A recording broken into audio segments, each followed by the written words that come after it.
Welcome to the Nate Jones story. Quick recap as what went on with David Benavidez and David Morrell after the fight. David won a 12-round battle and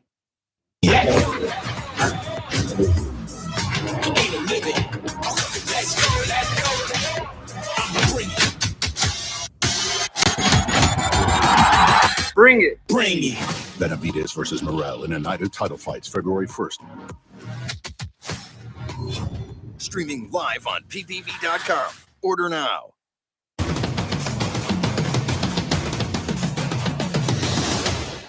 Un boxeador fuerte, ¿me entiendes? Obviamente sabía que no iba a ser una pelea fácil. ¿Me entiendes? No iba a ser una pelea fácil y obviamente sé que es un boxeador fuerte, pero no.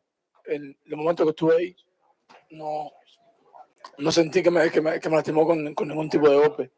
I know David is a strong. Yeah. All right, guys. He called me a thief. All right. He called me a thief, man. And I'm not all right. Hey, I wish I could trade checks with you guys. I wish I could trade checks with both of you. All right. Let's focus more on the fight.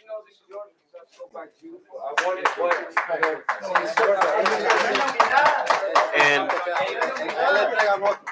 we want to give a round of applause to the winner, David Benavidez, who has made his way, now sitting down, showing fantastic sportsmanship with Morrell, as these two, fighters undefeated at the time, and they proved why this is one of the best fights this year and why so many people were excited when this matchup was made, and they showed it in the ring here tonight. So congrats to both for taking this fight, and congrats to Benavidez for winning this fight. I'm gonna slap the fuck out of you. You better come the fuck Come on and do it, baby. Come on and do it. I'm not afraid of you. I'm not afraid of you. Keep talking shit. I'm not afraid of you. All right, we're gonna wrap up Morrell. We're gonna wrap up Morrell. Let's get a picture. Can we get a picture? David. All right. David, estaría bien si tienes una foto con Benavidez o también con Kelly. Let's get one picture with Morrell and Benavidez. Fantastic fight. One picture. Thank you so much for the opportunity. Thank you, brother. Okay, the fighters face forward. Just one quick pic so the media can get. Wait, David. Here, let's take David Benavidez, stand up. Out this way, in the back, please. Ahí al fondo. Give it up for David Morrell Down here. and David Benavidez on a fantastic fight here at T-Mobile Arena. This is what boxing's all about right here. Two young guys putting their records on the line. It's the last time you fucking threaten me, or else we're gonna have some fucking problems. Don't tell a motherfucker not to be threatening me no more. All right, relax. Or else we'll really have some problems. Enjoy your victory. Enjoy your victory, bro. Thank you so. now the reason that this is happening is because early on in this whole situation, through the promo, David Benavidez called him a thief. That's the president of Warriors Boxing. He took that to heart. And he was furious at David Benavidez, even when the fight's over now, which we've shown here. Even with the fight over with, he's still pissed. He's still upset. He can't let it go. And even though the fight's over and what he said was just for promotion, look, he's still correcting him. Look, you call me a thief. And you don't call me a thief.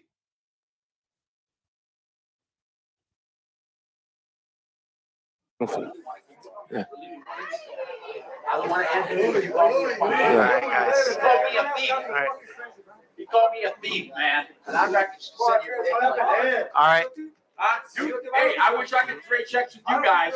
I wish I could trade checks with both of you. So he's frustrated. They try to tell him, be calm, man. Be calm. Fight's over. Fight is over, man. You'd have think he got in the ring and fought.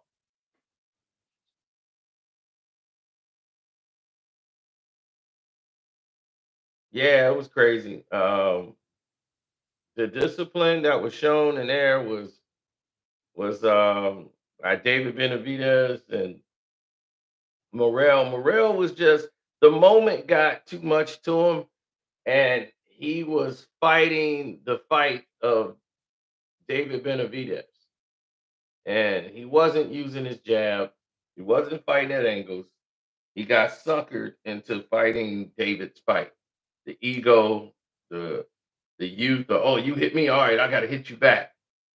Then he got an off balance knockdown scored, but overall, um, David Benavidez realized I can't just walk in there right away. He had to take his time.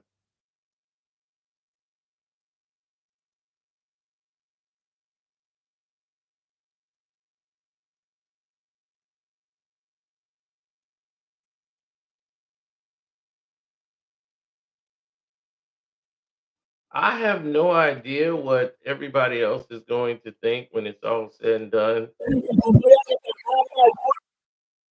When it's all said and done, we'll try to see where everyone is.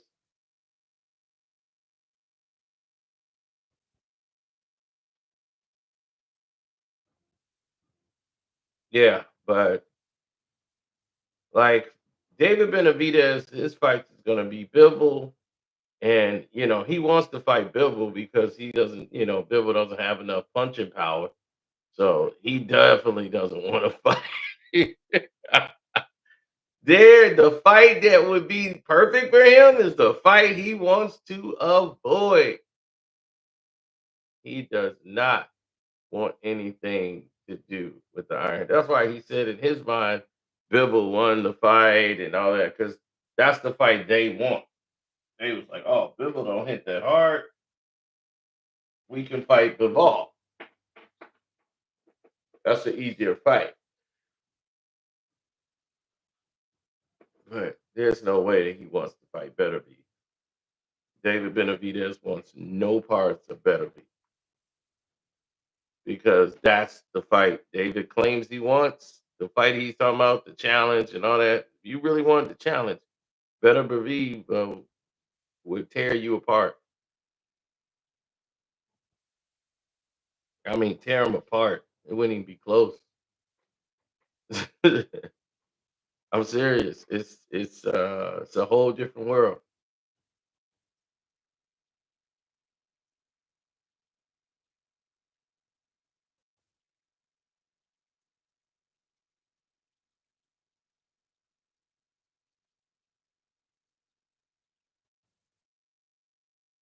A lot of people they make the estimations of like the fights you want to see. Like the fight of the night was Fierro and Pitbull Cruz. That was incredible because no one thought that they were going to step up and make such a.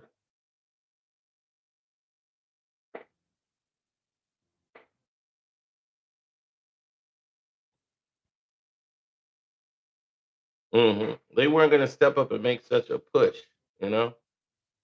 So I was definitely one for getting things done in that nature, and seeing it play out.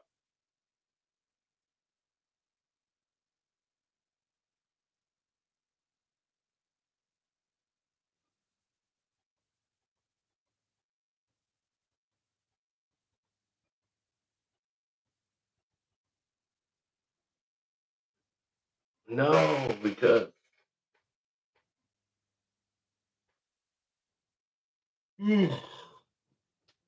if you do that, let's say you put him in there with Canelo. Hey, what's good, Wesley? If you put him in there with Saul Canelo Alvarez, right now. Yeah, that makes big money, but it's high risk, no reward for Canelo.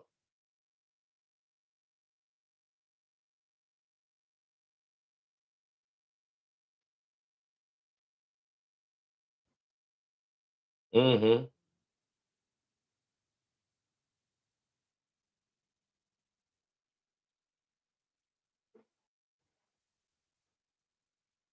Yeah.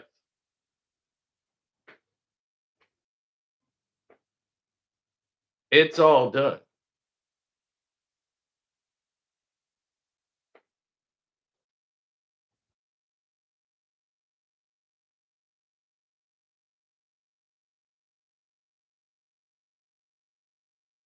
Mm-hmm.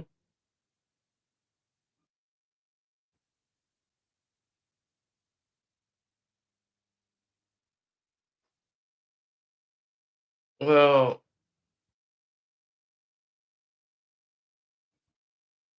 let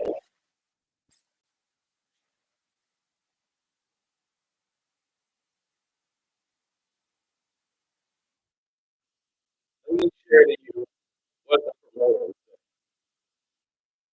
TV win with Mr. Louis the Cuban Sr. Louis, well, I have known you for so many years. I didn't even know that you could talk like that, brother. What happened on the stage with David Benavidez just now? Break it down. Where did that come from? Is there a timeline behind that kind of visceral shout that you did? What's going on? Well, he started in California with his bullying stuff. It's tough shit. I thought that was going to work. That doesn't work with us. We've been around too long. Morrell's been all over the world fighting in foreign countries. Okay, that doesn't work. So when Morrell went to Miami and he wanted to shake Morrell's hand, Morrell's not shaking his hand. Okay, he's not getting bullied around like he tried to do in Los Angeles. Okay, and when that happened, he basically, started the bullshit with the pets. First, they were not doing VADA testing. We got tested before he did. We signed in before he did. And it's funny, who's them to talk about VADA with the people they got around them? They're convicted snitches they got around them. Okay, and he's talking about us not doing VADA. Then now he gets here and he starts on the money. He already started that about a week ago about the money. He said you're taking more money than Morrell Jr. for the fight, which what do you have to say about that claim? First of all, there's federal laws. There's Muhammad Ali laws.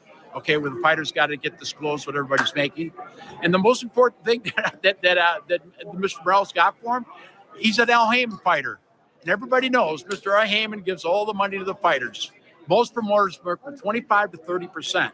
When you're working with Haymon as a promoter, if you get 10 or 11, you're lucky.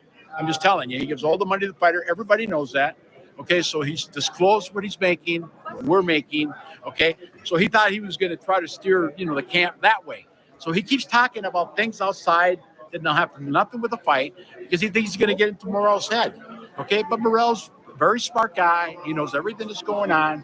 Okay, and it shows the fear he's got. I had 24 world champions, including Roberto Duran. I know when a guy's got fear. One thing Hansen Stoll taught me is when a guy talks too much crap and starts talking about things that don't have to do with the fight, it's because they're afraid. Okay? And now he finally realized, hey, Morrell's coming. He's going to be here. And I'm getting knocked out. So he's saying, hey, he got that way. You saw Morrell. He was smiling up there, cool as a cucumber. Okay? And he showed fear to the whole world how scared he is for this fight. He kept staring me down. I'm not the fighter, All right, so it's the guys definitely maybe needs to have that hate before fights or something to get motivated. Most cowards do, they have to have the hate or start a hate for somebody, okay? And this time the bully don't work. The monster band's over, baby. Saturday night, and we've seen that. So he gave you some background and of what the problem really is, and the problem really is he doesn't want it.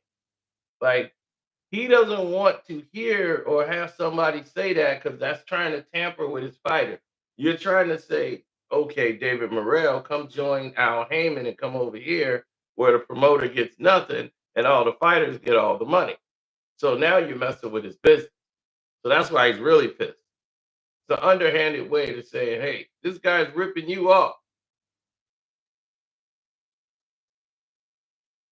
So, yeah, it's trying to trying to cut David Morrell, at the knees so he can, get rid of the Warriors promoter boxer, and and it's a shame,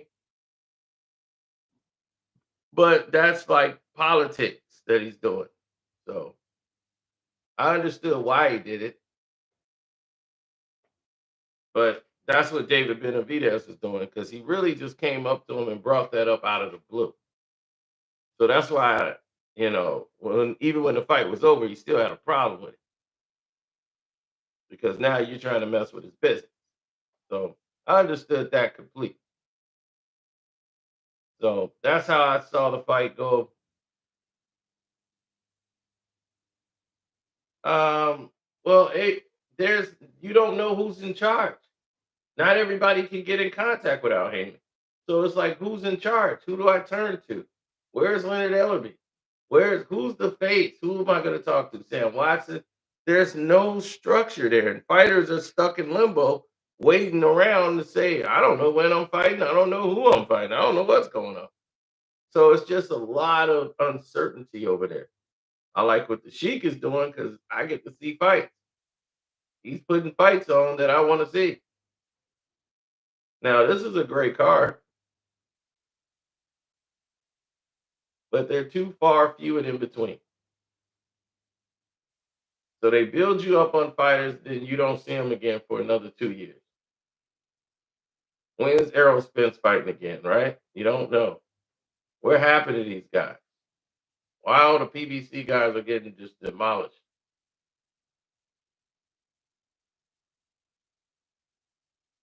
There's a major difference from being a championship level fighter and just a fighter people can make a lot of money off of. So anyway, I'm out. Take care. Goodbye.